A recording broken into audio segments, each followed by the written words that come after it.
The wolf was about to die. Kodak raised his spear and prepared to give it a final blow. But the wolf, as if aware of its fate, did not utter a single cry. Kodak held up his spear for half a day, but never had the heart to do it, because he felt that the hungry wolf's fate was the same as his own, both being abandoned by his companions. The next moment, he gave up the attack, and decided to cure the wolf. For safety's sake, he tied a rope around the wolf's mouth, then carried him to the lake, carefully cleaned his wounds, and named him Alpha. The next day, Alpha's wounds improved, and he removed the rope from his mouth, and then began to grin at Kodak's teeth. Koda showed no hostility, however, and kindly brought him a bowl of water. After yesterday, the Alpha had lowered his guard against the human, and behaved like an obedient wolf, and gradually, the wolf and the human became attached to each other. Koda cleaned Alpha's wounds with his own scarf, and found some food for him. This day, Koda caught a wild rabbit, intended to build a fire, eat a barbecue, but Alpha saw the rabbit obviously can't sit still, up to grab to eat alone. Koda slapped it away, then bit down a piece of raw meat. Alpha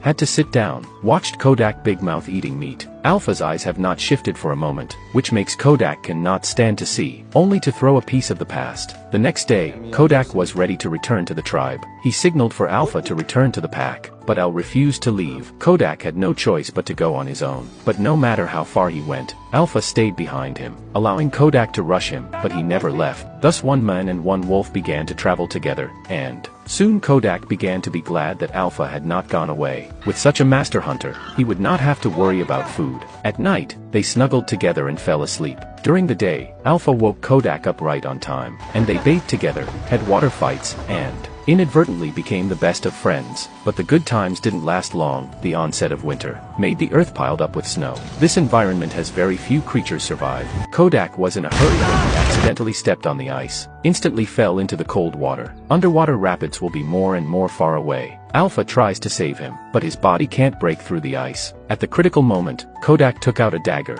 used all his strength, hard to the ice. Good thing he finally stimulated the hole. Alpha rushed to bite the arm, helped him climb up. The piercing cold made Kodak shiver. Alpha came to his side and began to lick Koda non-stop. It took a lot of effort to light the fire. In order to dry his clothes, he had to hold Alpha to keep each other warm. The next day, they continued their journey. Kodak looked forward, and there was a familiar figure.